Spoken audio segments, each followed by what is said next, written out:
Welcome back to the Timur Podcast, a show where you and I delve into the life, conquests, character, and legacy of Amir Timur. This is part 2 of a 2-part series for Timur's 3 years campaign. So if you didn't listen to the last episode and you are feeling a bit lost with this one, I'd recommend going back to part 1 and starting there. Anyway, this episode covers a lot and gets real messy towards the end, so we need to get started. The year is 1387, and Timur is about halfway through his so-called 3 years campaign. In the first part last episode, we followed Timur as he subjugated the tribes of Loristan, took Azerbaijan and the mighty city of Tabriz, subjugated the White Sheep Turkomans and the Emirate of Erzincan, defeated the Jalayirids and Black Sheep Turkomans and pushed them into retreat, subjugated and ravaged the Caucasus, destroyed much of Georgia, and then defeated an army of the Golden Horde, showing that Timur was the sole power in the Caucasus region. But now, Timur's attention shifted elsewhere, and to understand this development, we do need to do a bit of a recap.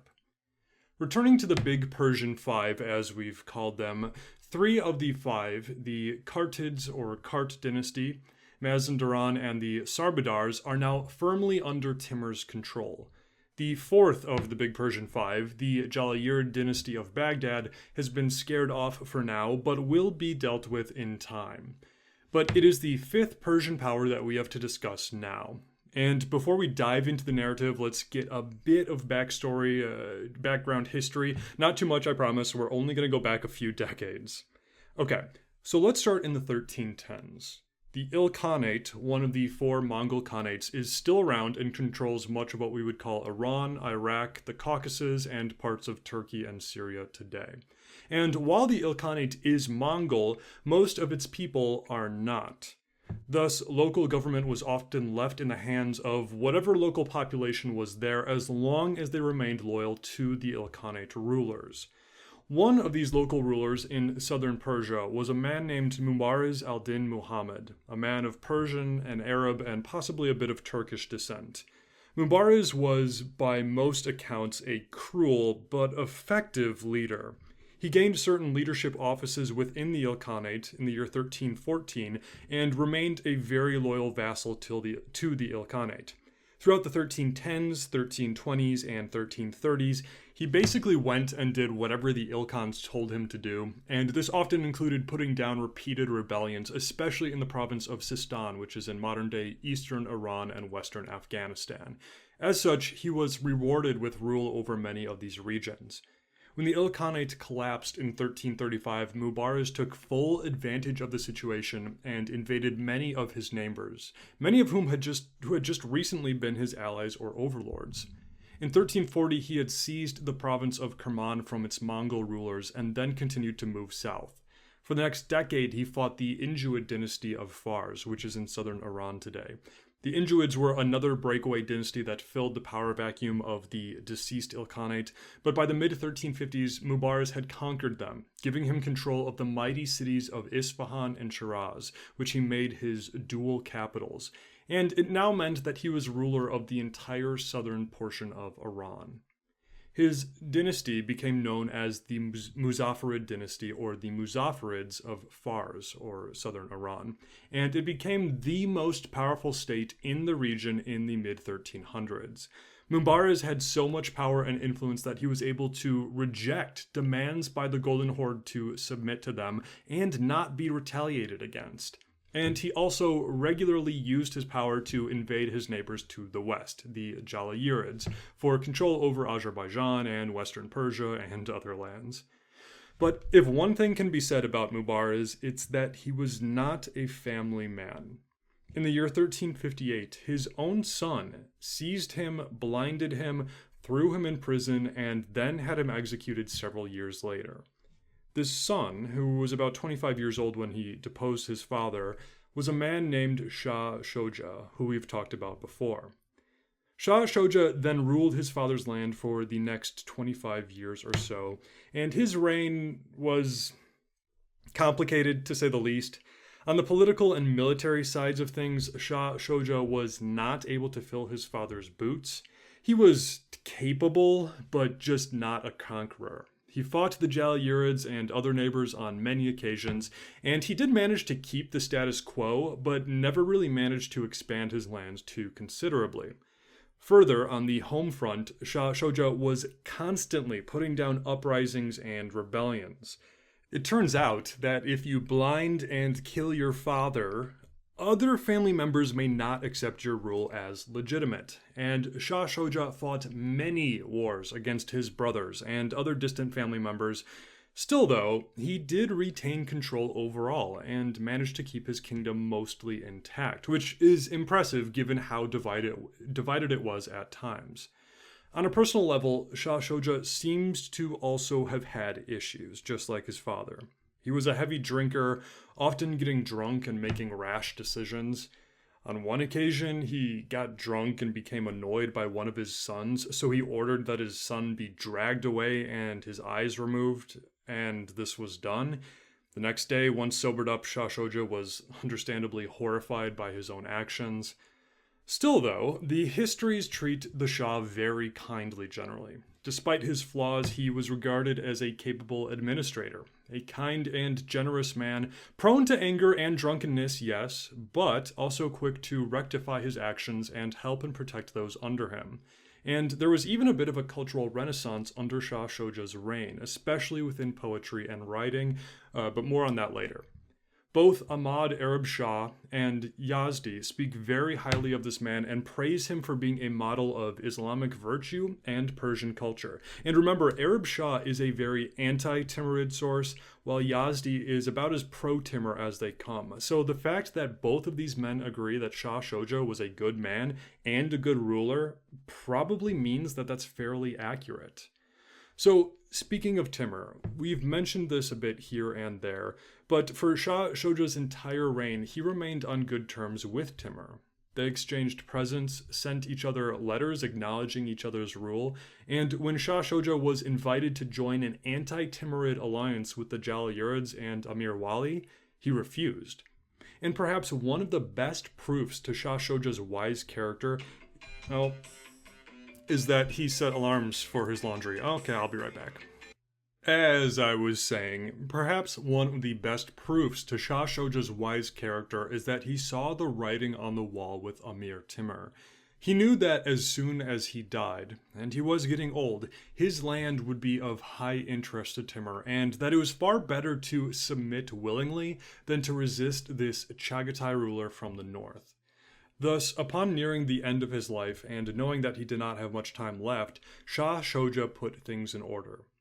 First, he wanted to avoid his family from tearing itself apart once he was gone. He named one of his sons, Zain al-Abidin, as his successor, but made sure to give his brothers, nephews, and other sons authority and governorship over important cities and regions of his empire.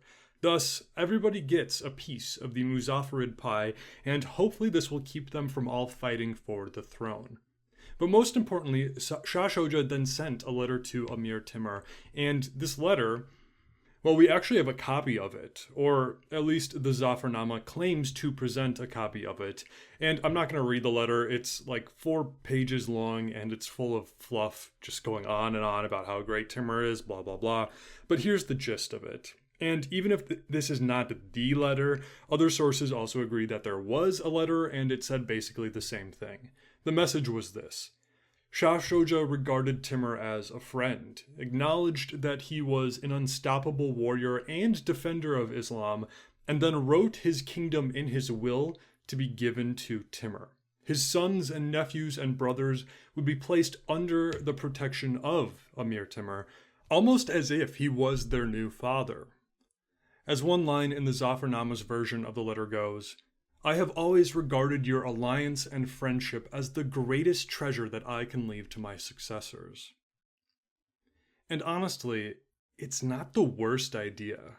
We all know it's probably not going to work out, but if you were Shah Shoja, sick and on your deathbed, fearing for your kingdom and your family after fighting your whole life to keep that kingdom intact, knowing that Amir Timur is your next door neighbor, what else would you do? And so, in 1384, Shah Shoja died, and the Muzaffarid dynasty was divided amongst his surviving family members according to how he had wished. We don't know exactly when Timur learned of Shah Shoja's death. It might have been right after, before Timur embarked on the 3 Years campaign, or he could have received word during the campaign while wintering in Azerbaijan. But regardless, Timur mourned the death of Shah Shoja and honored the agreement. The land of the Muzaffarids with the mighty cities of Ray, Hamadan, Shiraz, and Isfahan would peacefully be allowed to be subjects of Timur. But there was a price. The agreement had to be mutual, and so Timur sent word to Shah Shoja's sons, nephews, and brothers, inviting them, or perhaps demanding them, that they first come to him in person, acknowledge the agreements, and kiss the royal carpet, and then they will be allowed to rule. So messengers were sent out to these men, and time passed. And then more time passed. And then another year passed. And nobody came. Not even messengers came. And all of these Muzaffarid princes and regional rulers had done exactly what Shah Shoja had feared. They immediately began fighting against one another, and not one of them traveled to Timur to bend the knee. And as such, in the autumn of 1387, after his campaigns in the Caucasus, Timur and his hordes traveled south into central and southern Persia to put the Muzaffarids in their place. And this begins one of the most infamous and darkest chapters of Timur's conquests. As Ahmad ibn Arab Shah writes forebodingly in his histories, "And it happened that when Timur came, the cities of Persia were turned into darkness, a darkness upon darkness." Timur's armies marched south into central Iran, and it must be said, for how ignorant these Muzaffarid rulers had been at first, they gathered their senses real quick upon hearing that Timur was on their doorsteps. And although there was some resistance here and there, most of the rulers rushed to Timur and submitted as soon as he was nearby. The cities of Ray and Hamadan both opened their doors to him and were spared. And in most cases, any family of Shah Shoja that came to Timur and submitted were spared and allowed to retain much of their local leadership that they had. Timur was not looking for a long and bloody campaign here. He just wanted to ensure that everybody accepted his rule. He continued moving south, though, because there were still 2 big things that needed to be taken care of. The Muzaffarids had many impressive cities under their control, but 2 were the most important, being the 2 capitals of the dynasty, the cities of Isfahan and Shiraz, in central and southern Iran today, respectively. Ruling in Isfahan was Shah Shoja's brother, while his son and heir, Zayn al-Abidin, ruled in Shiraz. Timur knew that to finish establishing his rule over these lands, both of these men and both of these cities needed to capitulate. In late 1387, Timur arrived at the first of those 2 cities, the city of Isfahan. So let's talk about Isfahan real quick. Today, Isfahan is located sort of smack dab in the center of Iran. It is the 3rd most populous city in Iran and has long been one of the most important cities in the region. It was a center of trade, being along the Silk Road, and was often the regional capital of Central Persia throughout many different political reigns of various empires, kingdoms, etc.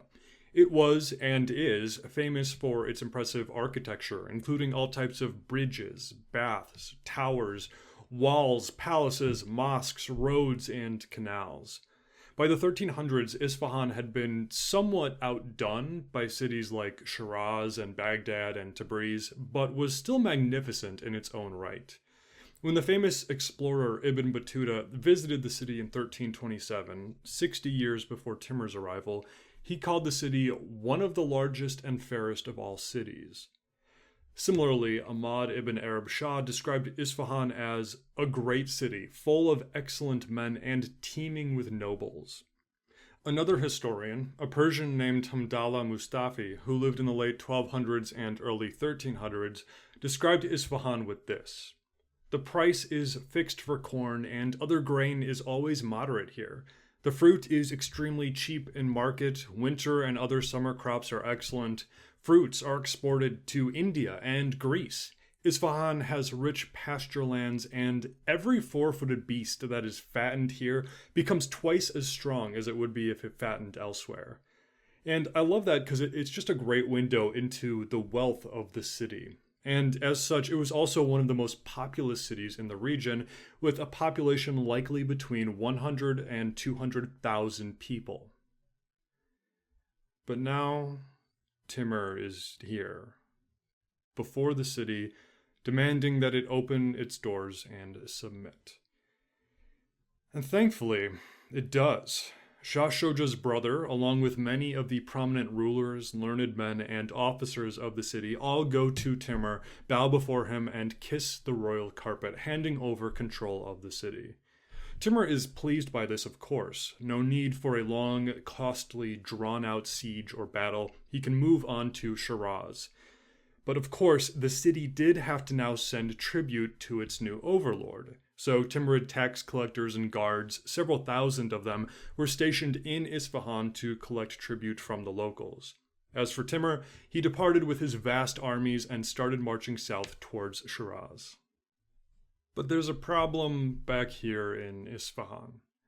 The tribute and taxes demanded by Timur are just exceedingly high. And not only that, but the Timurid tax collectors and guards were probably not the nicest of people. They were very used to exacting goods from people in as efficiently a way as possible. Arab Shah tells us that they were cruel, took advantage of the people of Isfahan, and treated them no better than slaves. Even our pro-Timur Zafarnama admits that the taxes put on the people were extreme. In any case, the citizens of Isfahan immediately grew rebellious because of these financial demands, even some saying that they would be better off dead than having to live under the Timurid yoke.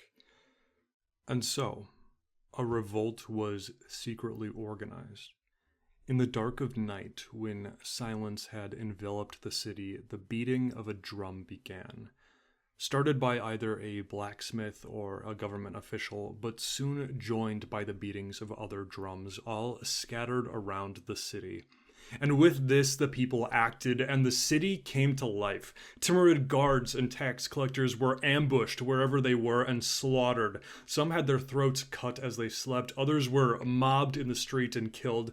There were some households within Isfahan that did not engage in the revolt, some even trying to hide and give shelter to any surviving Timurids, but for the most part, most of the city was seemingly involved. Almost all of the Timurid garrison was killed. One source says that this was 3,000 men, another source claims it was 6,000. Either way, both agree that only a handful managed to flee or hide. The gates of the city were then shut, the citizens arming themselves for the ensuing fight, and declared Isfahan a free city. Soon afterwards, Timurid survivors reached Timur and told him about how the people of Isfahan had revolted. And Amir Timur was enraged. He immediately halted his army and ordered a swift return to Isfahan, and this is how Arab Shah describes the scene. But when the dawn had drawn her sword and the day had stripped off his covering, Timur perceived that evil crime, and Satan puffed up his nostrils, and he forthwith moved his camp and drew the sword of tyranny and advanced to the city, roaring, overthrowing like a dog or a lion or a leopard. And when he came in sight of the city, he ordered bloodshed and sacrilege, slaughter and plunder, utter devastation.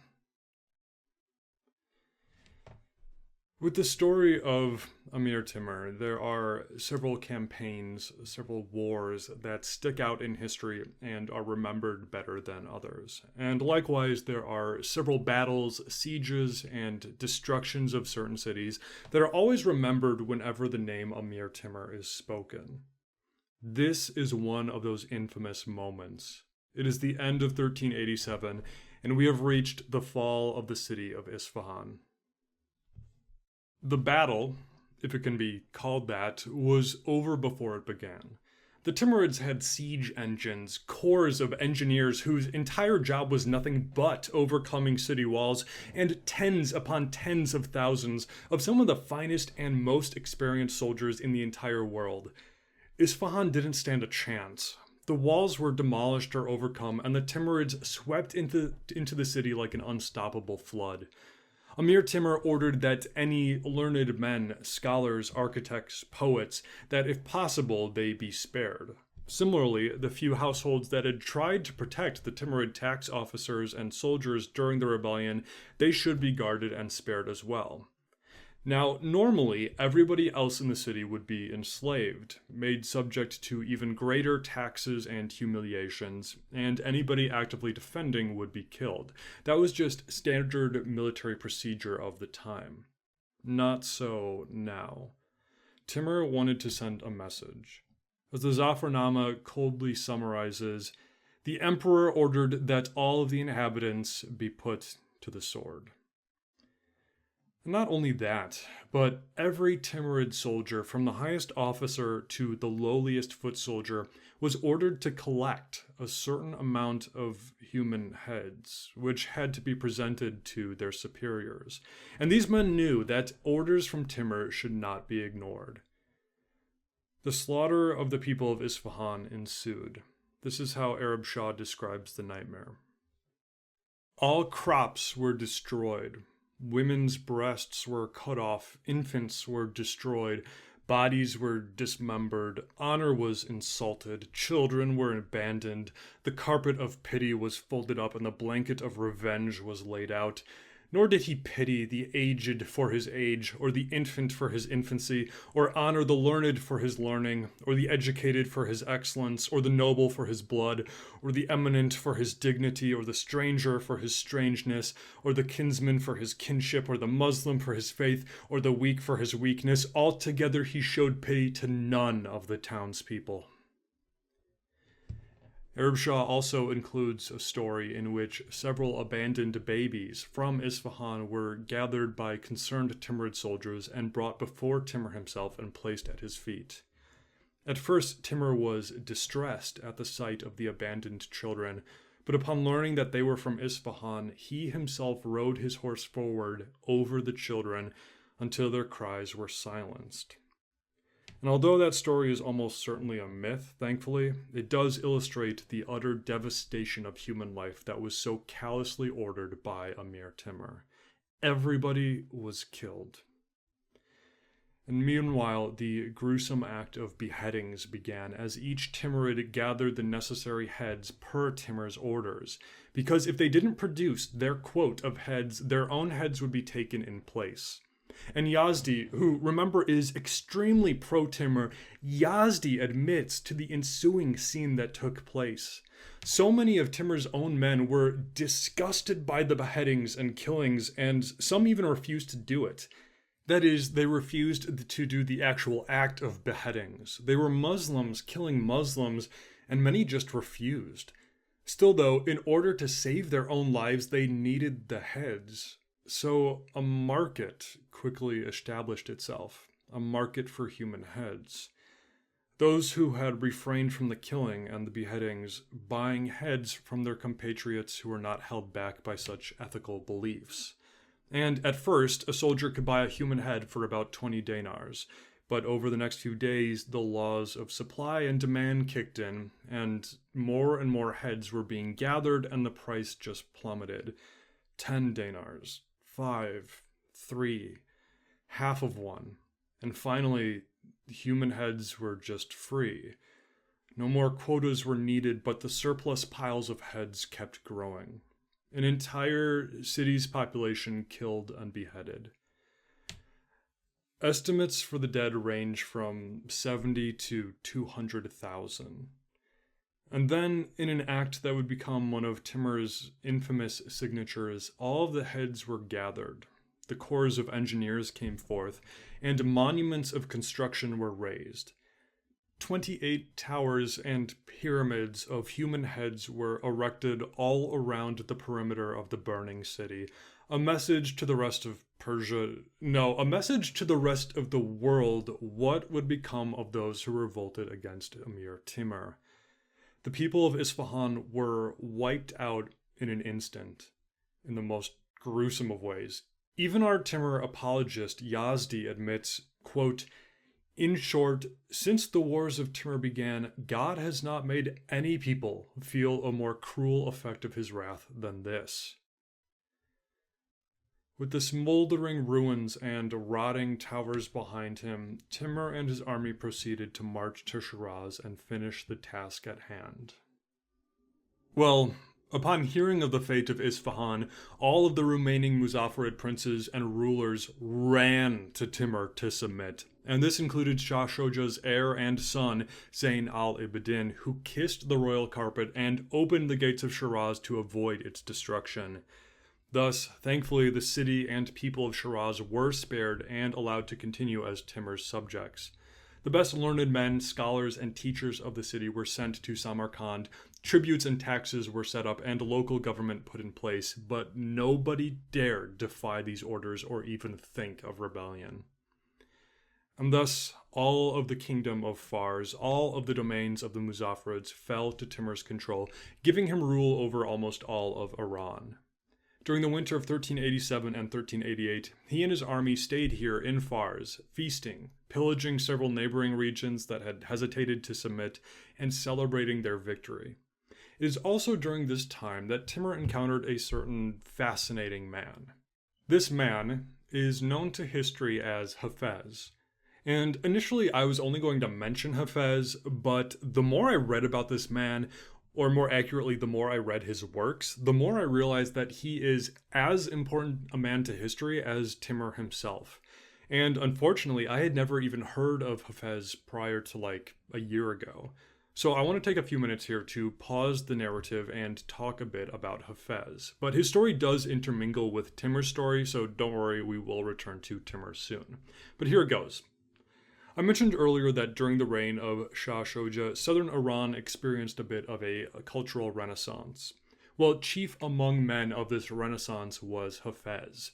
Hafez was a scholar, lyricist, philosopher, and political critic. He was a brilliant man, often gave wise advice to many various rulers.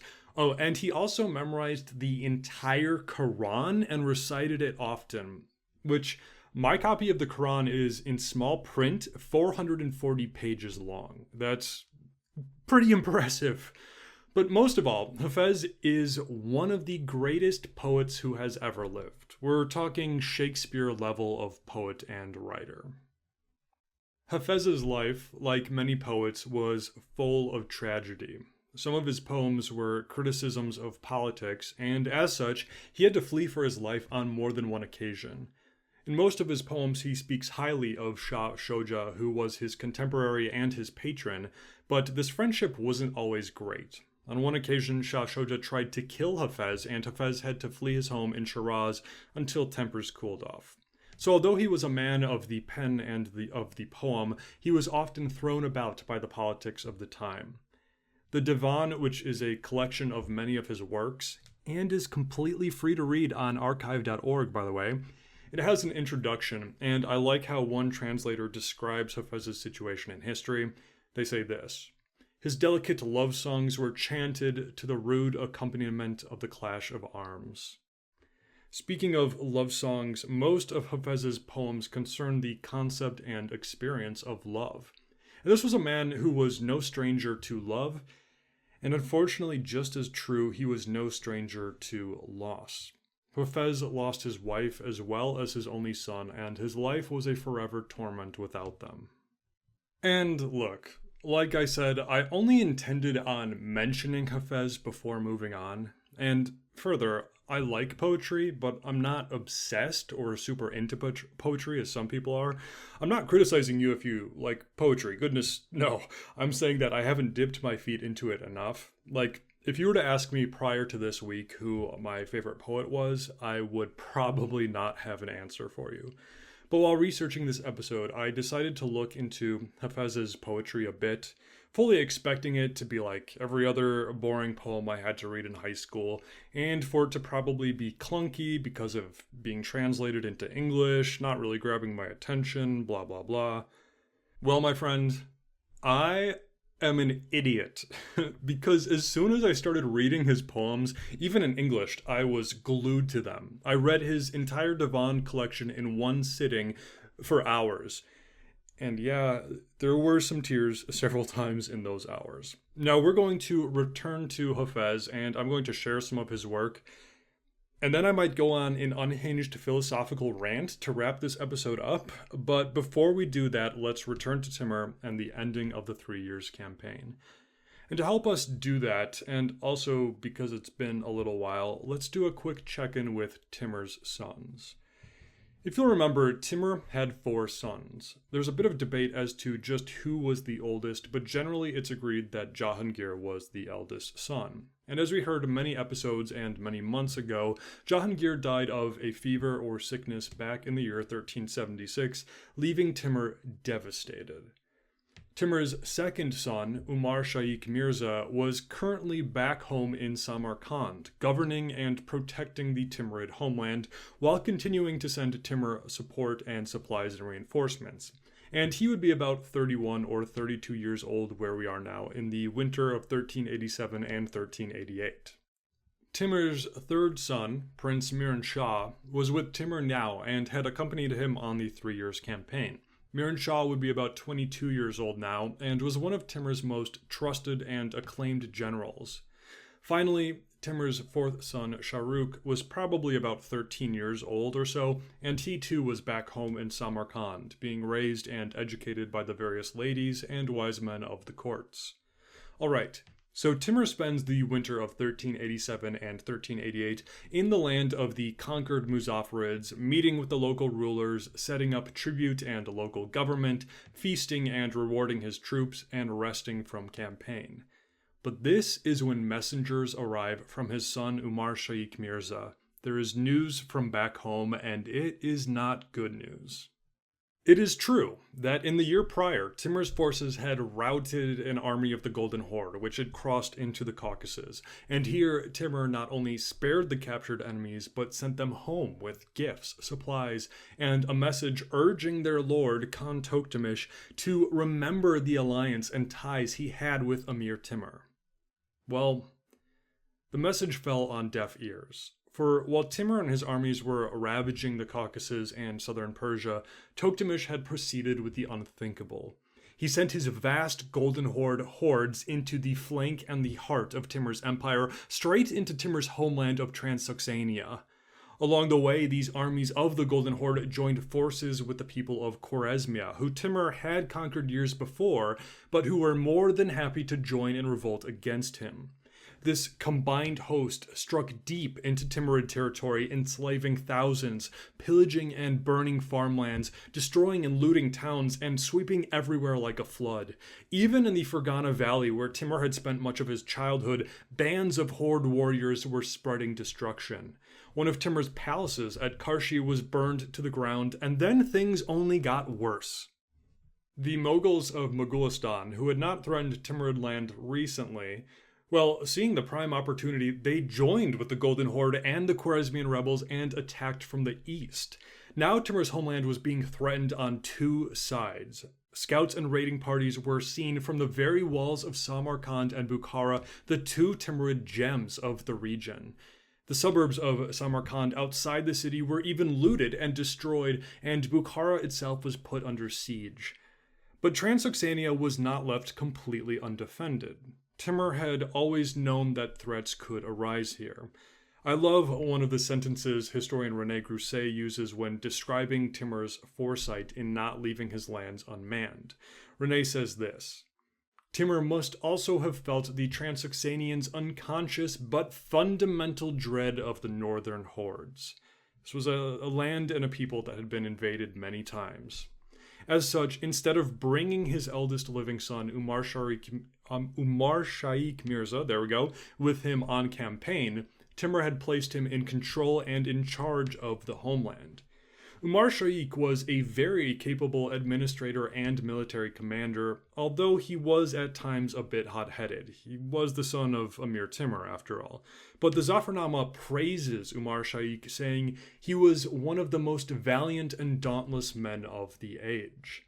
Timur had also left behind several of his more trusted emirs, strong and capable men with their own deadly tribal contingents to draw upon. So with this attack, the Timurids, led by Umar Shaikh, had not fled in fear.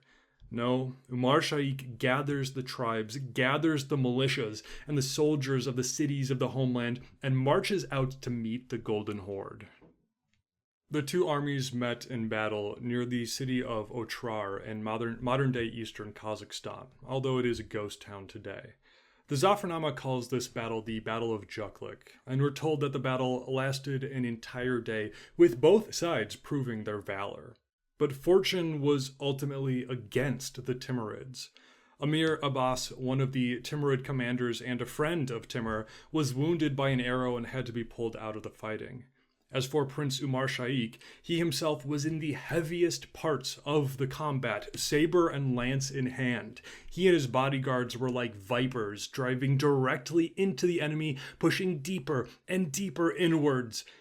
But this was a mistake, and it almost caused Timur's son his life. He soon found himself completely cut off from the rest of the army, and only barely escaped by fighting his way out.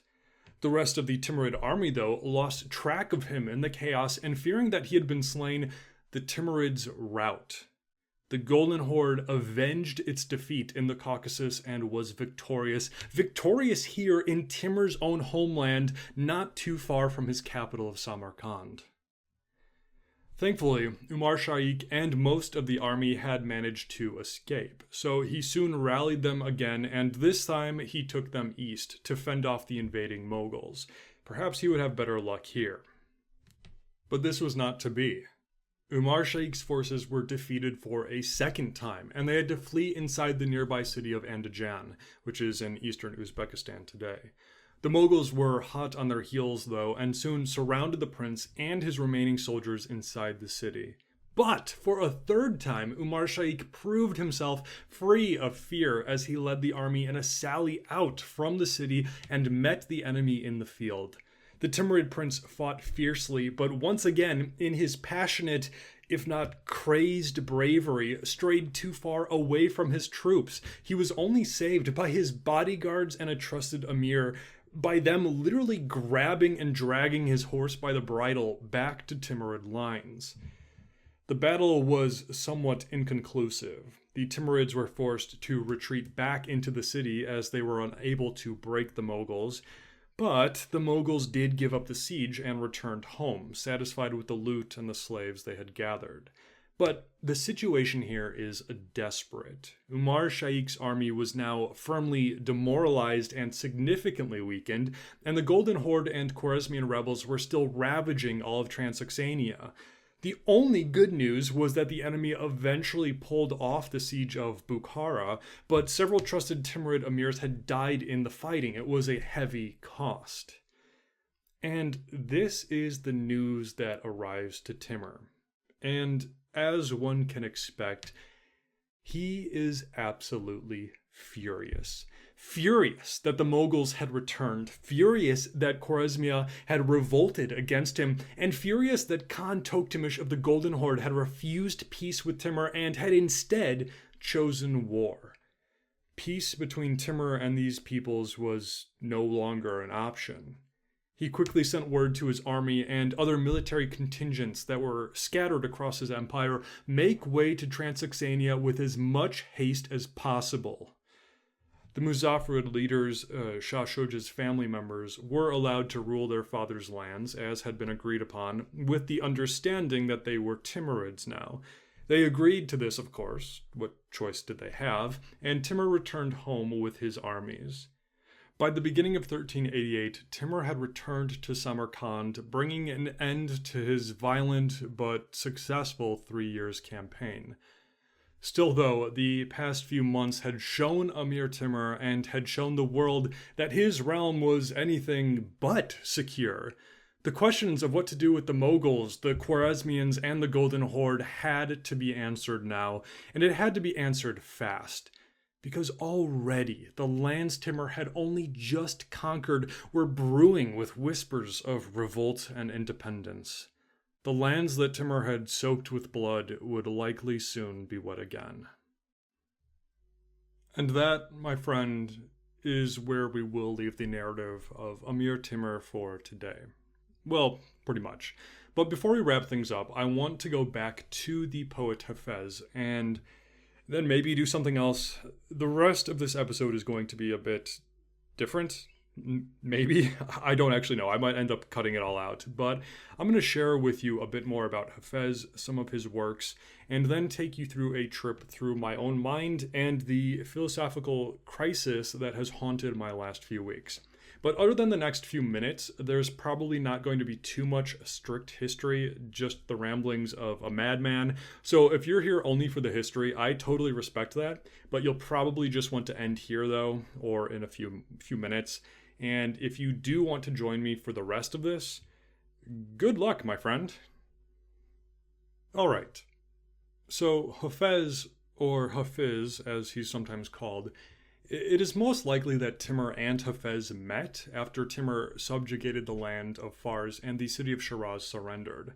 So, as I mentioned earlier, Hafez wrote many poems covering many subjects, including politics and history. And he has one poem that some historians believe was Hafez's reaction to seeing Timur's destruction of Isfahan and the lands of southern Persia. Now, he does not list Timur by name in the poem, and Hafez was certainly no newcomer to the concept of war. The lands of southern Iran had been scourged with wars for decades during Hafez's lifetime, so it's also very possible that this poem describes other events that predate Timur's arrival. Nonetheless, it's still an accurate poetic description of Hafez witnessing the chaos that invasion and war bring, as well as a little bit of a philosophical panic as he reflects on how fragile life is. I'm going to read it now, but keep in mind that Hafez, of course, did not originally write in English. Also, keep in mind that I'm not used to reading poetry, never mind speaking it, but anyway, here we go. What tumult I see beneath the moon's orbit. Every quarter of the earth is full of evil and wickedness. There is strife among our daughters, and among our mothers contention, and the father is evilly disposed towards his son. The Arabian horse is wounded beneath the saddle, and the ass wears a collar of gold about his neck. Master, take the counsel of Hafez, go and do good. For I see now that this maxim is worth more than a treasure house of jewels. When Amir Timur took control of Shiraz, he had Hafez brought to him. Timur likely already knew of Hafez. Hafez was famous throughout the entire Middle East and Central Asia at this point. He had rulers from as far away as India sending him letters begging him to come live with them so that they could be blessed by his presence and his words. But he always refused. Shiraz was his home, for it was here that he had fallen in love and here where he lost that love. But the memories were still here. In one of his poems, which is begging for the attention of the woman who had captured his heart, Hafez says this: O Turkish maid of Shiraz, in your hand if you'd take my heart, for the mole on your cheek I would give Bukhara and Samarkand. It's a nice idea. The idea that Hafez was so in love with her that he would give over 2 cities just for the mole on her face. But here's the thing. This poem places a woman's mole above the 2 most glorious cities of Timur's empires. Cities, mind you, that Timur drained the rest of the world just to build up and glorify them. And as such, Timur, according to tradition, and there is a good chance it happened, had Hafez, tongue twister, had Hafez brought before him to demand an answer to this insulting poem. Amir Timur spoke to the old man. Of all of my empire, Bukhara and Samarkand are the fairest jewels, jewels that I won with the sword. How comes it that in your song you have declared that you would exchange them against the black mole on the cheek of your mistress? And to this Hafez replied, It is because of such generosity that I am now as poor as you see. Hearing this response, and acknowledging the poet's intellect and suffering, Timur showered him with praise and gifts, and Hafez spent the rest of his days in Shiraz where he is buried. You can still visit his tomb in the city today. Hafez was no stranger to suffering. I mentioned earlier how he lost both his son and his wife, and many of his poems describe the agony of his losses. And look, I'm going to be brutally honest with you. This isn't something I've really done on this podcast before, what I'm about to do, and I probably won't do it again, who knows. But I'm hoping this will kind of help organize my thoughts and beliefs, and who knows, maybe you'll find something useful in my ramblings. But anyway, for some reason, this episode hit me harder than normal. Obviously, reading and hearing about the conquests of Amir Timur and all the endless war is never easy, but this episode, with the city of Isfahan in particular, I actually got mentally stuck in a dark place for about 2 weeks. And I think part of the reason for this is hearing and reading about Isfahan, the death and suffering of 100 to 200,000 people, and then binge reading Hafez's poems, most of which are about losing the people he loved most. Hafez was not in Isfahan when it happened, but he had lived there before. He likely had friends there who had perished, neighbors who he knew, and hearing his words about loss, even if maybe not directly about Isfahan, it just automatically paired with it in my mind, and I spiraled, eating up Hafez's words. Here are some excerpts of his pain that I have not been able to stop thinking about. This one he wrote after the death of his son. My beloved is gone, and I had not even bidded him farewell. Alas, he found it easy to depart, but unto me he has left the harder journey. Or these words after losing his wife. Then said my heart, I will rest in this city, which is illuminated by her presence. But already her feet were bent upon a longer journey, but my heart knew it not. And in another poem about her, my soul is on my lips ready to fly, but grief beats in my heart and will not cease, because not once before I die will her sweet lips give all my longing peace. Hafez is talking about how he'll never get to tell his son goodbye, how he'll never kiss his wife again, how he had no idea that they would die before him, leaving him alone in life. And I couldn't help but think about all the people in Isfahan. The words of Hafez just so perfectly and so terribly applied to the city.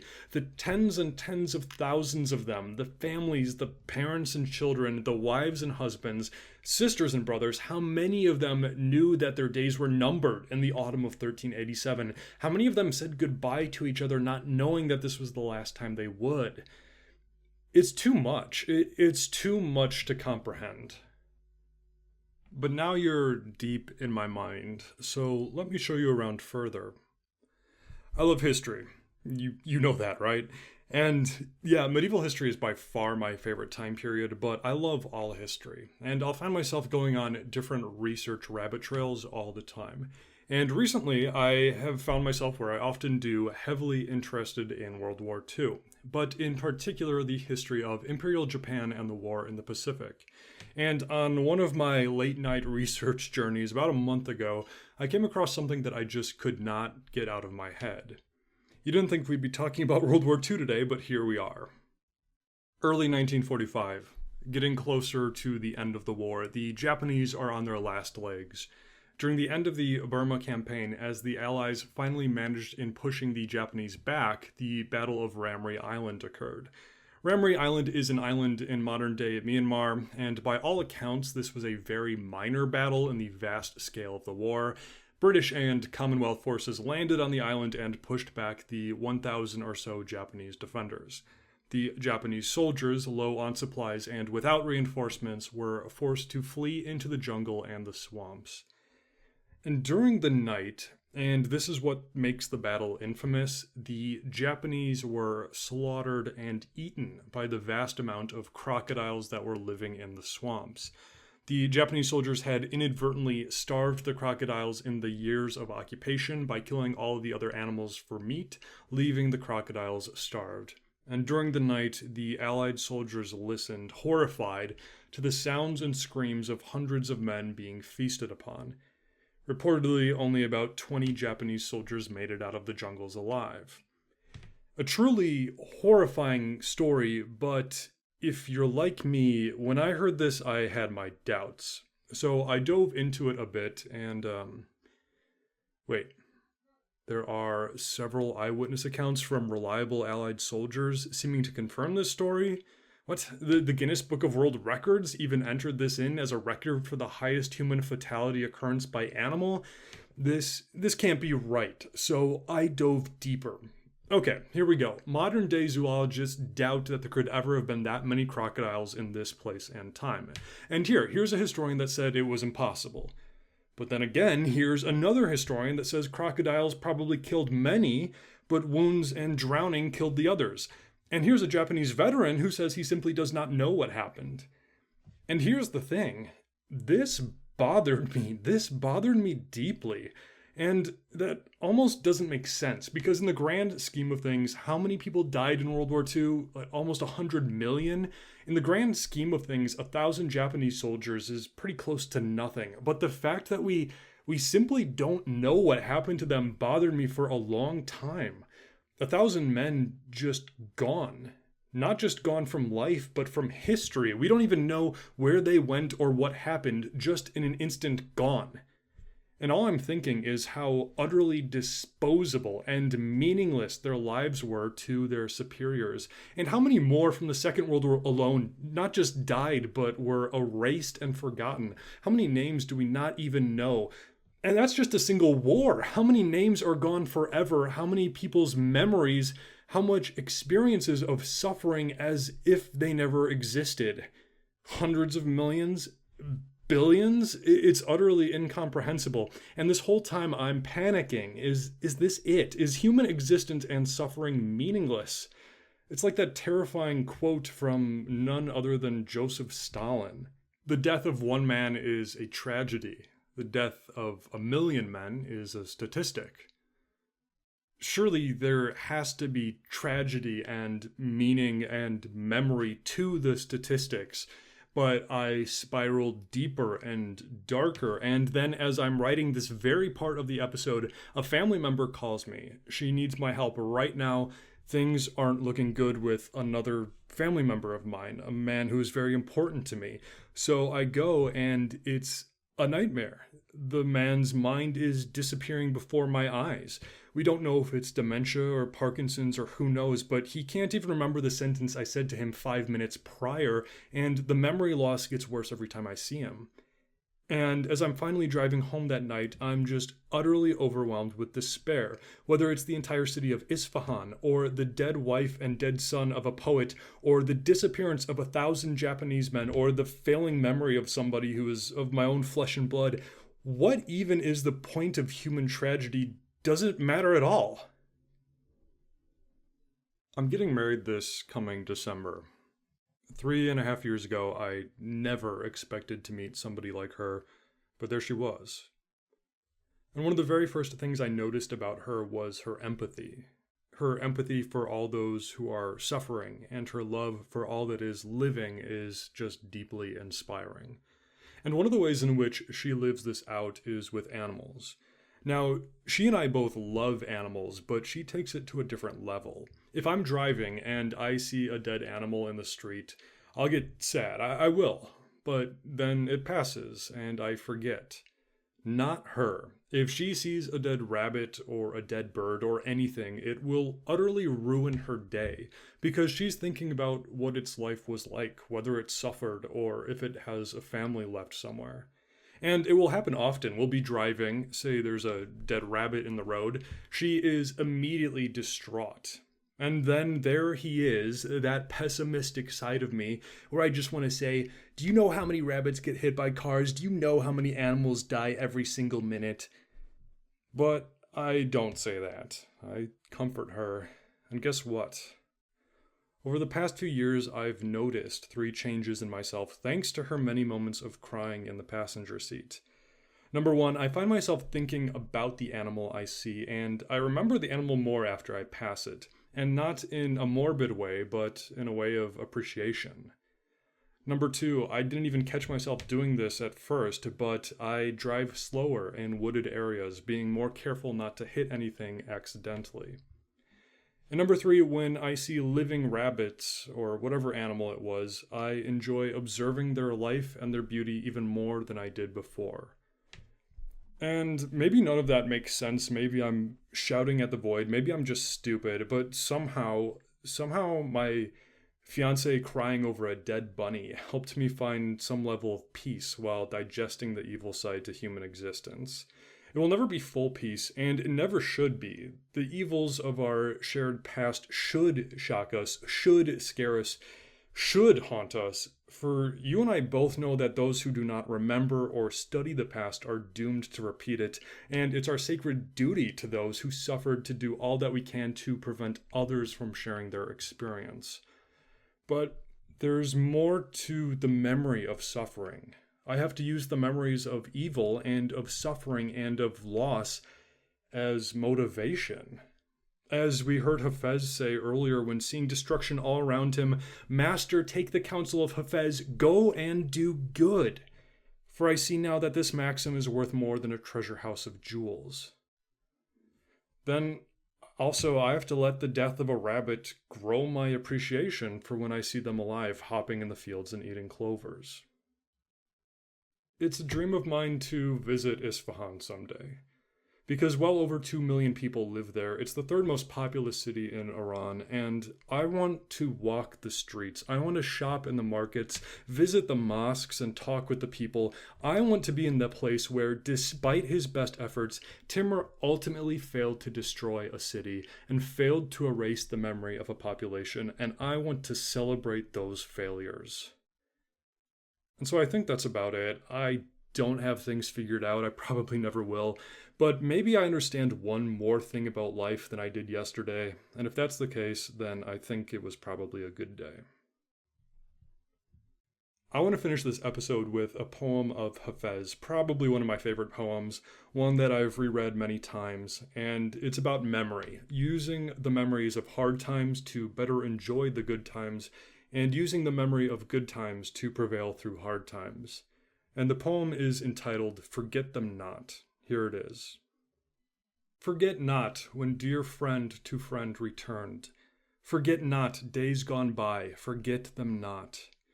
My mouth has tasted bitterness and learned to drink the envenomed cup of mortal lot. Forget not when a sweeter drink was mine. Loud rose the songs of them that drank that wine, forget them not. Forget not loyal lovers long since dead, though faith and loyalty should be forgot, though the earth covered the enamored head, and in dust wisdom and passion wrought. My friends have thrust me from their memory, vainly 1,000,000 times I cry, forget me not. Weary, I turn to my bonds again. Once there were strong hands to deliver me, forget not when they broke a poor slave's chains. Though from my eyes tears unceasingly flow, I think of them whose gardens are set beside the Ziandarud River, and I forget life's misery. Sorrow has made her lair in my breast, and undisturbed she lies. Forget them not that drove her forth like a hunted beast. Hafez, you and your tears shall be forgot. Lock fast the gates of your sad heart, but those that held the key to your unspoken woes, forget them not. Thank you, my friend, for listening. I will see you back here soon on the step, right here on the Timur Podcast.